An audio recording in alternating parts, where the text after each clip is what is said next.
Una clase del plan de capacitación institucional de la clínica para transformar el talento de todo el equipo en un impacto eficiente sobre los pacientes.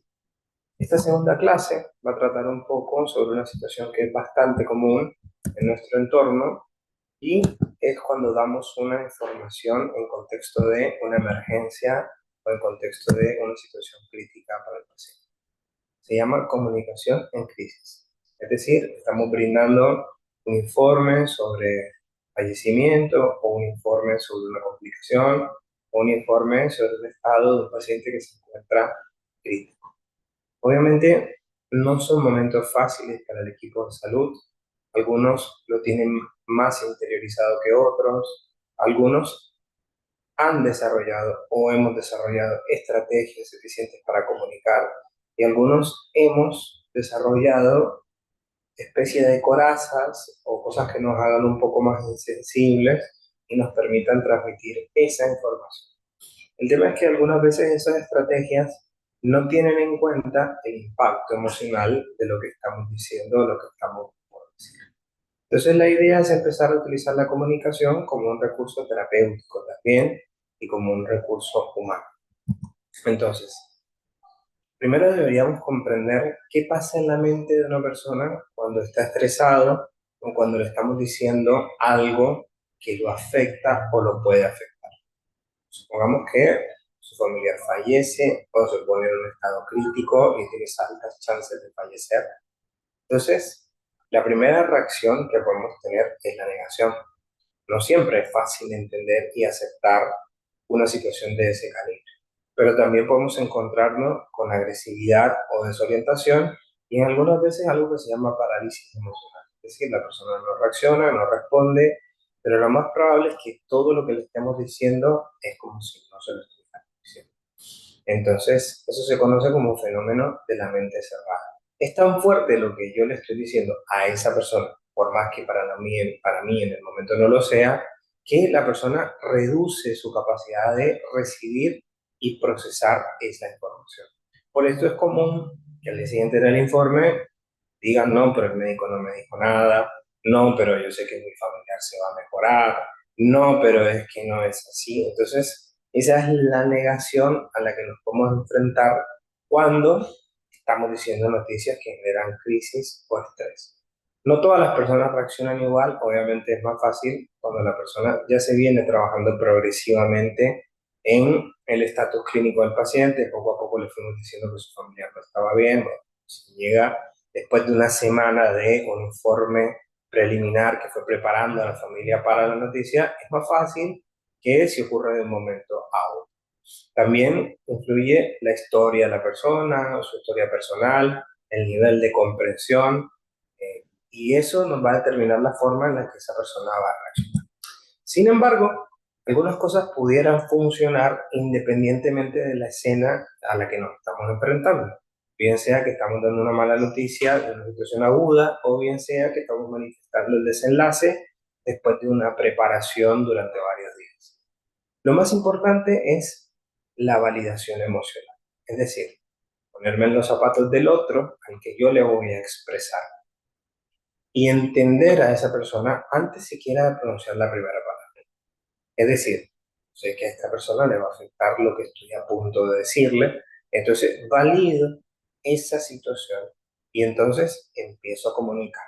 Siempre intentando no sobrecargar a la persona con información técnica. Es decir, tu familiar está en un shock hipovolémico, le estamos poniendo una adrenalina 0,8 gamas con vasopresina, lo tenemos con piperacilina, vasovactán, perdón, piperacilina, tazobactán, y sin embargo fue profundizando en su disfunción multiorgánica. Ya de todo eso que yo le dije, la persona no entendió ni la mitad, menos de la mitad. Y lo que estoy haciendo es aumentando la desorientación, aumentando la angustia y aumentando la ansiedad. Es mejor utilizar palabras claras en un lenguaje lo menos técnico posible y no por eso omitiendo la realidad, sino adaptándola a una persona que no puede comprender ese tecnicismo. Utilizando frases como estoy aquí para ayudarte a entender lo que está pasando y siempre utilizando un lenguaje no verbal adecuado. contacto visual, una postura abierta, un tono de voz sereno, intentar contener a la persona de una manera no verbal. Escuchar la forma en la que la persona va reaccionando, si es que me va haciendo una devolución con palabras, y si no, entender y comprender. Y manifestar que estoy comprendiendo lo que le está pasando a esa persona. Hay cosas que uno debería evitar, como la postergación de la información. Si te hacen una pregunta, después hablamos de eso. Como ya dijimos, utilizar los tecnicismos sin una traducción al lenguaje de la persona y minimizar el otro. No, eso no es nada, bueno, ya está, no te preocupes. Realmente eso lo que hace es potenciar la ansiedad. Entonces, mejor podríamos usar cuando nos hacen una pregunta, es reformular esa pregunta, pasándola por el cristal de la comprensión. Lo que entiendo es que estás muy angustiado por lo que está pasando. Permíteme ayudarte, estamos acá para ayudarte a transitar este momento. Esas cosas refuerzan la empatía que yo estoy manifestando por la persona y ayudan a dar la noticia. Siempre considerar las barreras.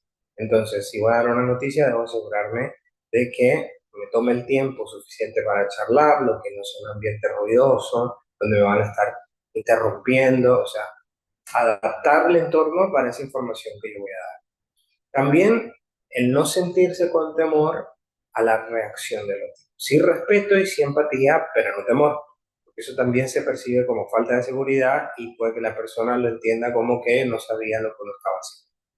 Y por lo último, entender siempre las expectativas que tenía la persona sobre nosotros, los tabús religiosos sobre la muerte y ofrecer un acompañamiento espiritual para todos los pacientes acorde a su fe. Luego hay una pequeña lista de ejemplos de cómo deberíamos comunicarnos. La claridad, ¿qué es la claridad? Usar una frase breve, concreta, sin tecnicismo, y por esto que hablamos del fenómeno de la mente cerrada, repetir cuantas veces sea necesario, manteniendo una sola línea de discusión. Validar las emociones antes de transmitir la información. Estoy aquí para ayudarte, entiendo lo que te está pasando.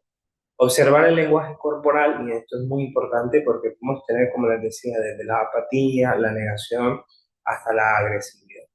En algunas circunstancias, por más que hagamos las cosas de la mejor manera posible, por el nivel cultural, por el nivel emocional, podemos tener reacciones de agresividad ante una mala noticia.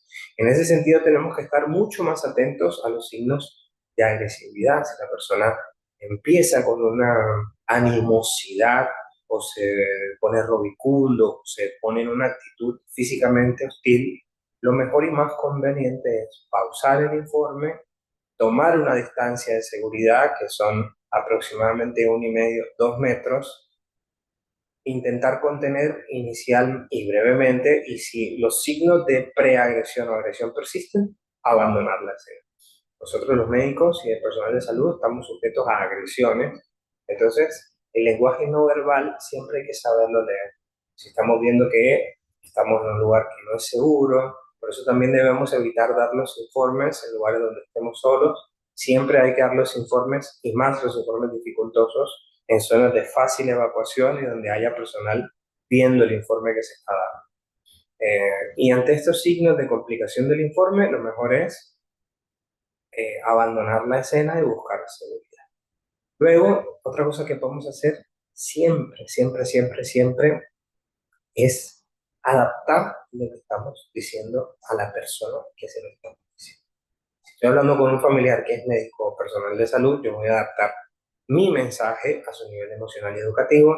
Si estoy dando el mensaje a una persona con un bajo nivel de escolaridad y con un bajo nivel de comprensión, yo debo ser lo más simple en ese informe, porque depende de mí y de las herramientas de comunicación que yo utilice, que la persona que estoy expresando las cosas lo comprenda. Esa es nuestra responsabilidad. Algunas veces lo vamos a poder hacer, algunas otras veces no lo vamos a lograr, pero la incorporación de estas herramientas de comunicación ayudan a que podamos expresar y que ese mensaje sea entendido de manera satisfactoria. Ya dijimos, calmar el entorno, reducir los estímulos. Esto es muy importante, no interrumpir a la persona cuando está hablando, dejarla que se exprese y sensar qué es lo que me están diciendo, tanto con palabras como con gestos. Validar esa respuesta inicial que la persona me va a dar, bien sea de negación, bien sea de apatía, y si es de agresividad, entender que va a haber un límite en el cual nuestra seguridad se puede poner en riesgo y lo mejor va a ser evacuar la escena y siempre comunicar con claridad, con mensajes breves, sin tecnicismos, de una manera serena y repetitiva por el fenómeno de la mente cerrada. Acompañar con un poco de presencia física, sin ser exageradamente afectuosos, una mano, una palmada, un abrazo si se da el momento, pero siempre censando al otro. No le voy a dar un abrazo a una persona que está agresiva, no le voy a dar un abrazo a una persona que está aprensiva y que de pronto mi cercanía física lo puede poner un poco más incómodo. Es siempre leer y adaptar esa respuesta física a lo que el otro necesita. Lo mejor y más conveniente siempre será, si la persona está llorando, ofrecer un pañuelo para que se sequen las lágrimas y hasta ahí. Si la persona te da un apretón de mano, se da el apretón de mano. Si la persona espontáneamente viene a dar un abrazo, se devuelve el abrazo con mucha inteligencia de no eh, agredir a la persona de manera física con un contacto que esa persona puede interpretar como negativo.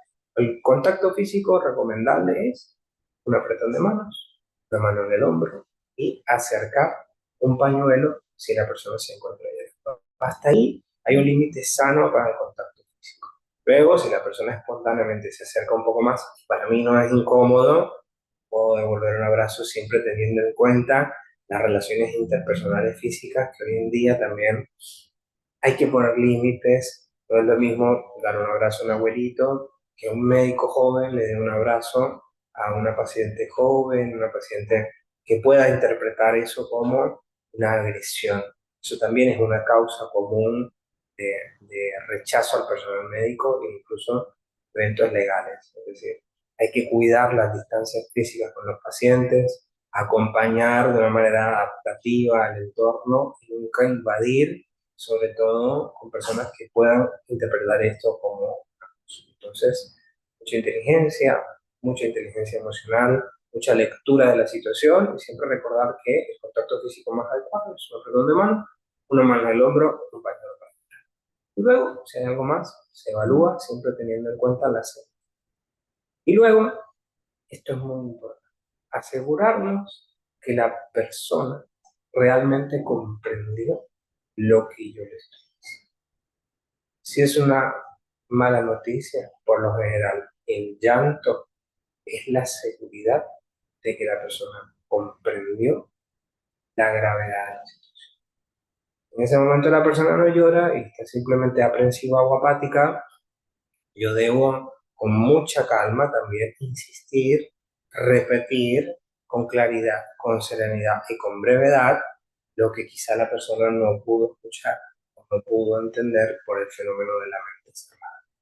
Este es un proceso que se va aprendiendo con el tiempo, en el cual todos nos estamos formando, estamos descubriendo una nueva forma de practicar nuestra ciencia, entendiendo que el humanismo, la empatía y la coherencia son las cosas que nos van a distinguir. No es lo mismo dar una mala noticia con todas estas herramientas emocionales en práctica a que habla de manera fría o de manera técnica. Algo que siempre tenemos en mente es que es un momento único, es un momento que la persona y su familiar va a recordar siempre. Una mala noticia se recuerda siempre. Cuando la persona en unos años o unos meses recuerde la forma en la que se despidió de su familiar, siempre va a recordar la forma en la que se lo dijo. Y de nosotros dependerá también generar un trauma por la forma en la que nos comunicamos o utilizar la comunicación como una herramienta terapéutica, ayudando a las personas a transitar ese momento difícil.